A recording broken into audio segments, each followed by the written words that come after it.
Yesterday we have seen what is understanding, what is enlightenment, what is liberation. But we have found we need not do anything psychologically. We need not do anything inwardly. So that is the understanding. If you understand like this, that understanding gives us the liberation. So thereby we are not disturbing the natural functioning of our mind. So actually the natural functioning of our mind is liberation. Everything comes and disappears, everything moves away, just like a living river. Our mind is flowing like a living river. And if you understand there is nothing on our part to do anything psychologically and inwardly, we allow the natural flow of our mind. We are not disturbing the natural flow of our mind. So yesterday we have found all those things, and we have found also that we have several duties externally, physically. But psychologically, even though we don't have any work or duty, but we must have some work, and the necessary work we must have externally and outwardly and physically. Now we are going to the new topic, that is, who am I? What is the real nature of ourselves? But there are many scriptures hold us that we are the supreme reality, we are the Atman, we are the Brahman, we are the awareness, the basic awareness. But everything is correct. If the basic thing is Prajnanam or Prajna, that is known as the awareness. Awareness is the basic thing. And out of the awareness comes the consciousness. So the consciousness is different and the awareness is different. For example, we know our body. We feel our body. For example, when we are in a fever, the total body is feverish and painful. We can feel the entire body. From the top to the bottom, we can feel the entire body. So we take some treatment and the fever has gone. Now, can we feel our body? When we are feverish, when we are having pain throughout the body, we can feel the body very evidently. But if after the fever has gone, can we feel the body? We may say, I can feel the body. We can say very easily, I can feel the body. For example, we are having 10 fingers in our hand and 10 fingers in our legs. Can you feel each and every finger one by one? If you try, you cannot feel. Unless you vibrate some of your finger and activate some vibration in your finger, then only you can feel the finger. Otherwise, you cannot feel any part of your body. So that is the nature of our body. Even though the whole body is sensitive, we cannot feel any part of the body. If you touch the body here, we can feel the touch feeling. Otherwise, we cannot feel any part of your body. So the total body is sensitive, but we cannot feel anything. So the basic structure of our body, basic sensitivity of our body is known as awareness. So that is the nature of the Atma, that is the nature of the Brahman. The Brahman is the Prajnanam, the Prajna, that is the awareness. But we cannot feel the awareness. We cannot feel the Atma. We cannot feel the Brahman. We can infer. As we infer, the body is sensitive, we can infer. But we cannot feel. The feeling, what we can feel, for if you feel the touch sensation of our body, the touch, that is consciousness. So what we feel is our consciousness. So what is consciousness? For example, this is a night. You take it for granted, this is a night. And everything is dark. We cannot feel anything, we cannot see anything. There are many objects, many persons are here in the room. Even though many persons are there, many objects are there, we cannot feel anything, we cannot see anything. So we light a candle. When we light a candle, through the candle light, we can see the objects of the room, we can see many persons of the room. So all things are possible, thereby we can see only with the help of the candle light. So the candle light is necessary to see all those things. Now, can we see the candle light without a candle light? So if we want to see the candlelight, so as we are seeing all the objects of the room, we need the candlelight. So in this way, can we need another candlelight to see the first candlelight? So not necessary. As the candlelight shows all the objects of the room, it shows itself also. The candlelight which shows all the objects of the room, that it also shows itself. It has the self-evident nature. So those which is having self-evident nature is known as consciousness. This consciousness, we need not any other mechanism to witness or feel a consciousness. So the consciousness is the nature of the consciousness is in the form of self-evident nature. So it has the capacity to reveal itself. For example, we fall down on the ground and we got an injury and we got a pain in the injury. So if you want to feel the pain, do we need a candlelight? So without the help of the candlelight, we can feel the pain. So that is the bodily consciousness. The bodily consciousness is self-evident. It expresses itself. It reveals itself. It shows itself. So bodily consciousness shows itself. So in the same way, we have fear, anger, or sorrow in our mind. So any candlelight is needed to feel the sorrow, feel the fear, feel the anger. Not necessary. So all our feeling, it is self-evident nature. It expresses itself. So what is expressing itself is known as the consciousness. So that is the status of our consciousness. It has the capacity to reveal itself, shows itself.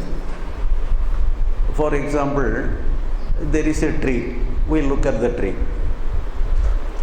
The tree is very evident. In the open sunlight, we look at the tree. There is no hiding places. We can openly see the tree. So if you close your eyes, can you see the tree? We cannot look at the tree, we cannot see the tree. When we close your eyes, the tree will disappear. If you open your eyes, again the tree will appear again. So in this way, can you close any of your consciousness? Bodily consciousness, psychological consciousness, as you close the vision of the eyesight, can you close any of your consciousness? So you have the bodily feeling, you have the psychological feeling, can you close anything? You cannot close. It is evident, it cannot be closed. There is no object to close itself. So those which is having self-evident nature is known as consciousness. But this consciousness is the quality of the awareness. The awareness, from awareness alone, all consciousness emerge. From the bodily awareness, some bodily the touch feeling comes. So basically the awareness is there. So the nature of the awareness, the nature of the Brahman is awareness. But the main thing is related to the consciousness awareness is that when many scriptures trying to say, if you feel the awareness, if you feel the Atma, if you know the Brahman, then only you can be liberated, you can be attained enlightenment. In such a way they are going like that. But that is not the case. But we cannot feel the awareness, we cannot know the Atma by itself. So we can infer the awareness, we can infer the Atma, we can infer the Brahman, but we cannot feel. So what we can feel is only the expression of the awareness. We can feel the expression of the Atma or Brahman. That alone we can feel. So the main thing is that why they are giving so much importance to the Atman or Brahman is that we should not give importance to the consciousness. That alone, that's the basic reason for giving importance to the Atma or Brahman. So if you are giving importance to the Brahman or Atma, that means we should not give importance to the consciousness. So all consciousness is momentary. It comes and goes. It appears and disappears. So that is a transitory one. So the transitory one, we should not give importance to the transitory one. So for the main reason for giving importance to Atma or Brahman is that we should not give importance to the transitory consciousness. So that is the main reason for not giving importance, the giving importance to Atma or Brahman. So the main thing is that we should not give importance to the transitory movements of our psychological nature. So in our logical appreciation, in our logical inquiry also, we also find the same thing. We should not give importance to the appearance and formation of the emotion in our mind.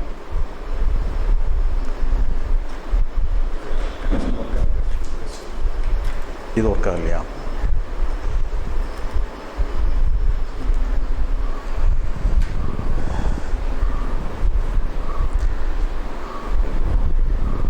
இந்த ஜியோ வந்து வேலை செய்தான் அவ்வளோ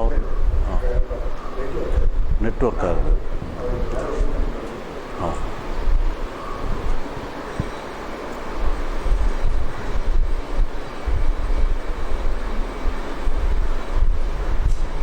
Thought is essential. Without the thought, I cannot understand this is a tree.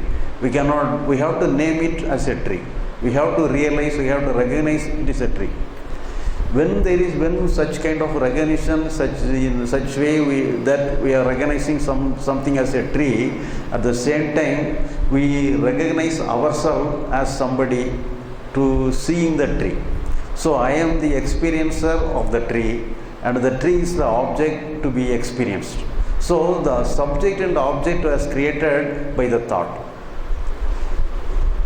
So is there how many thoughts are necessary to create the observer and to create the abstract, to create the object and create the subject? So a single thought is enough to create both the object and subject. There is need not have separate thought. No separate thought is necessary to create an object. There is no separate thought to create an object. So each and every thought has the capacity to create the subject and object. For example, we are dreaming. In our dream, we are going in a dense forest alone, and we are walking along a single pathway. And when we are walking along the pathway, suddenly some bear appeared in front of us, and he tried to chase ourselves, and we tried to escape from the bear. So all this happening in our dream. So here, each and every moment, a single thought is operating. So the single thought creates yourself, the dense forest, the way you are walking, the bear, the chasing, all those things are created by a single thought. So each and every time, a single thought creates many things. So in this way, each and every moment, the single thought creates the I consciousness, the single thought creates the object to which you are seeing, to which you are contacting. So here, the subject and object are created by a same and single thought. But in the external world is concerned, this operation, this function of thought is very essential. Unless we are having the operation of thought, we cannot function in the external world, in the day-to-day world. For example, when we are walking in the road, some bus is coming in front of us. So we have to recognize this is a bus and this is myself. Then only we can deviate from the bus. So here our body is separate, the bus is separate. Both are separate. We are not one. The bus is different, the body is different. My body is different, the bus is different.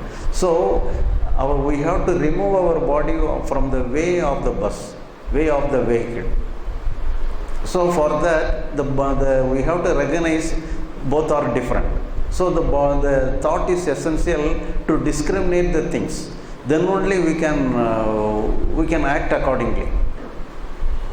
The problem is created by the thought is psychological. So in the physical world, the thought is very essential. Without the thought, we cannot function. So from the beginning to the top, everything is the thought is necessary from the beginning to the end. But in the psychological world, the thought alone creates nuisance. The thought alone creates the problem. In the psychological world, what happens is that when just like when we look at your bus or vehicle, we are looking our emotion. For example, we have fear or sorrow. We discriminate. Fear is something as the experience, and we discriminate the thought, discriminate ourselves as somebody. We are witnessing the emotion or fear or sorrow. So the thought gives an impulse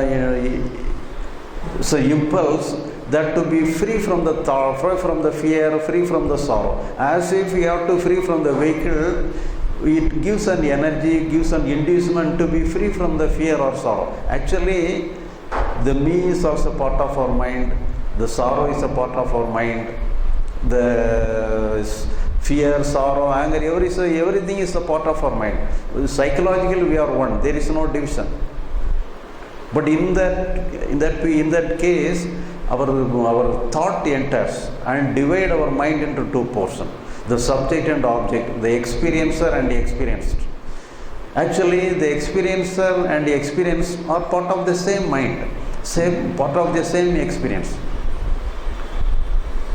But at the same time, we give importance to the me, the experiencer. Thereby, we want to be free from the experience. We want to remove some experience. We want to free from sorrow. We want to be free from fear. So in this way, we are making a struggle within ourselves. This struggle is meaningless. So psychologically, the formation of the I consciousness creates problem. Here, the thought enters and divides ourselves into two: the experiencer and the experienced. Actually, psychologically, we are one. We are not two. Everything is experience. Each and every moment, some experience is going on.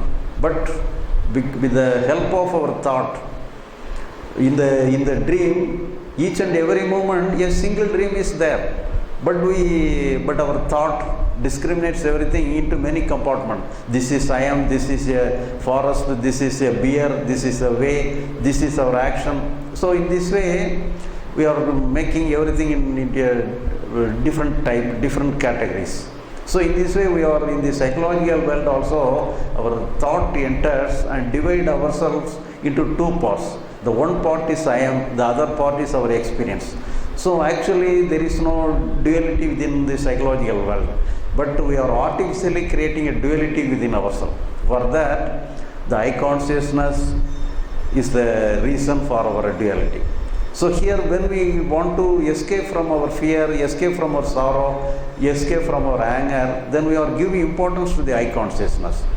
not giving importance to the emotion, but giving importance to the eye consciousness. Because when we give importance to the eye consciousness takes responsibility. So when we take responsibility, the eye consciousness gets importance. So here, when we give importance to the eye consciousness, we make the mind into dual world. In duality, we create a division within the mind. For example, we take an apple. The apple is whole. When the apple is whole, if you put down here, and it will very freely roll down. But at the same time, if you cut the apple into two, and if you put the apple, it will struck. It cannot easily roll. It will be struck where we put. So in this way, when we divide our mind into two parts, the I am and the experience, then it creates some struggle within the mind itself. So we have to understand that actually there is no division within ourselves. When there is no division within ourselves, it apparently looks like that. Some division is existing, but actually there is no division. That we have to understand. What we are having within our mind, even though it may look different with having some division, but actually and practically there is no division at all. And that we have to understand. Although in the yesterday also we have find out that there is no responsibility within ourselves to deal with anything. So if you find any responsibility, then we will struggle within ourselves. So when we do not find any responsibility to correct anything, to shape anything, then we are giving total freedom to our mind. So when we give total freedom to our mind, the mind functions freely, and in the free mind is free from everything. So that is the liberation, that is the natural function of the mind is in the liberated state. So for that, the eye consciousness gives some trouble to the liberated mind. For that, you have to understand.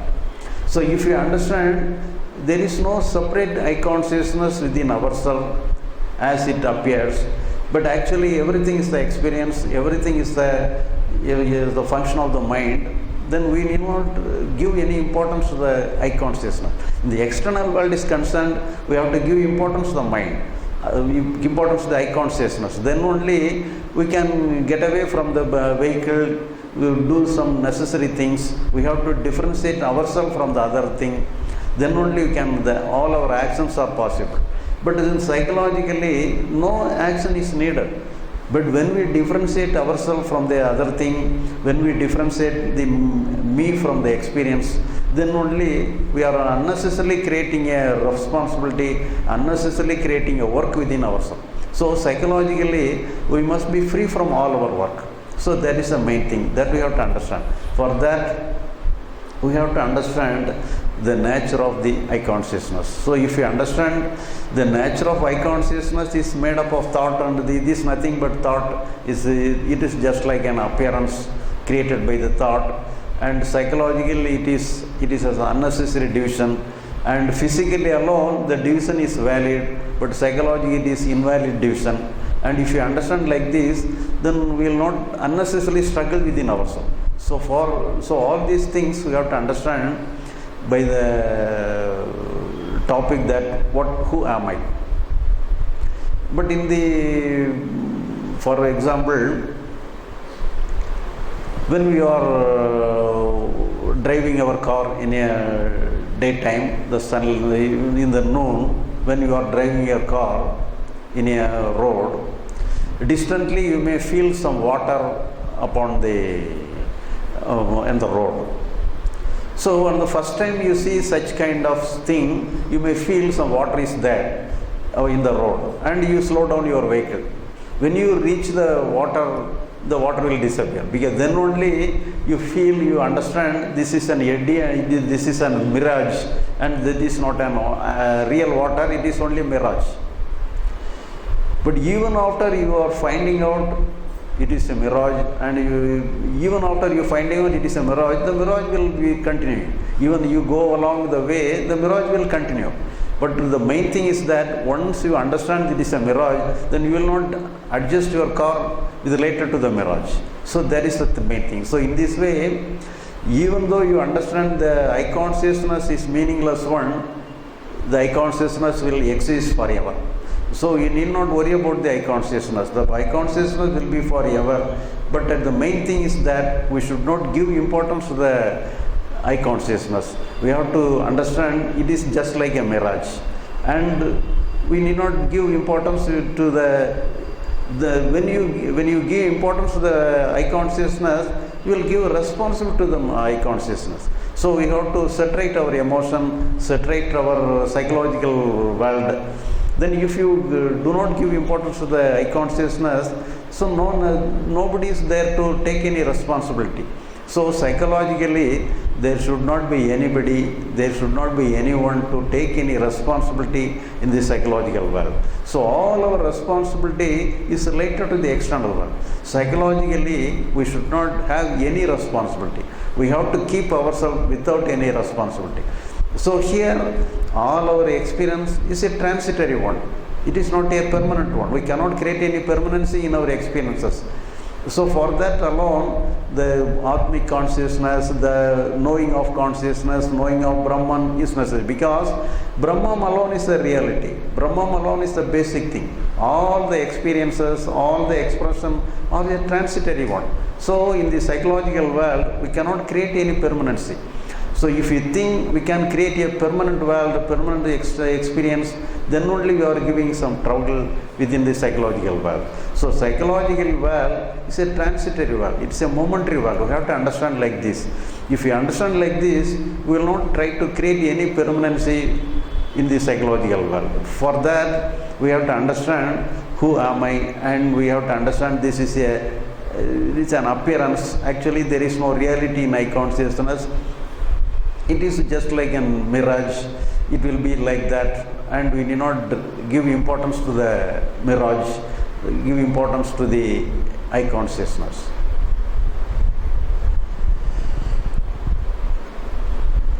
And in this aspect, and in the previous day topic also, we may discuss something, and afterwards we may go to the final topic or some other topic. Okay. So now we would like you to come forward. ஒரு சேர் எடுத்துட்டு போகணும். Yeah, we can discuss with Tarika. You can have a doubt clarity. Who am I? It's the biggest question mark. And then those who have read about spiritual books, particularly on Ramana, who am I should have been a big question mark. Now this subject has been discussed. Obviously there has to be some doubt. So I request you to come forward to ask your question. Please.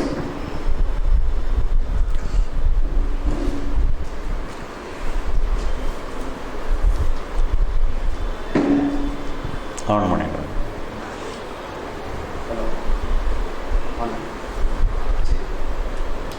Hello. Welcome, Mayor. Mic వేల చేయలే. My doubt is about consciousness and awareness. You see that light is on? Hello. No. My doubt is about consciousness and awareness.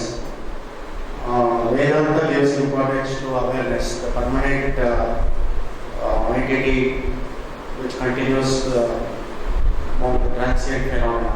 And Buddhism gives importance to consciousness. What is transitory? Can you elaborate on this? So I already told.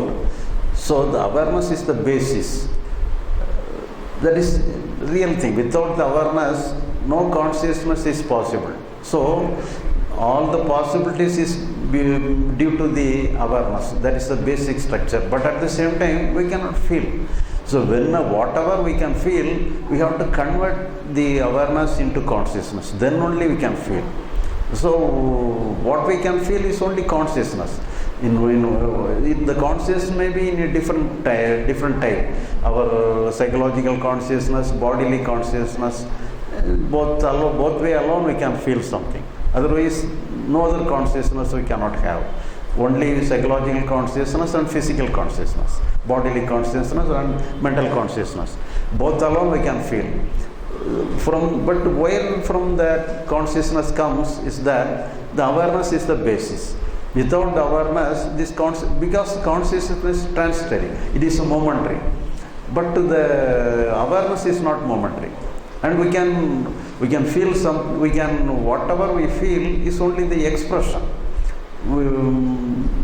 Beyond the expression, on the basis of all expression, awareness is there, but we cannot feel. So we can disregard awareness from our Awareness? we can totally disregard awareness because it is not possible to experience it. We have to concentrate only on consciousness. Only consciousness. So consciousness alone in our reach. Awareness is not within our reach. But without the awareness, there cannot be any consciousness. Our Ramana Maharshi, to take a specific example, Ramana Maharshi says that you have to catch hold of the eye consciousness. So he is referring to the consciousness. So he means the consciousness, but there are many concepts, many ways. But what we can feel, what we can follow is only the consciousness. But they may assure you that when you follow the consciousness, eye consciousness, thereby you can reach the awareness. But whether you reach or not, even though you reach there, you cannot feel. Wherever you reach, you cannot feel. So whatever you can feel is only the consciousness alone. You cannot feel anything. You may reach awareness, it doesn't matter. But we cannot feel.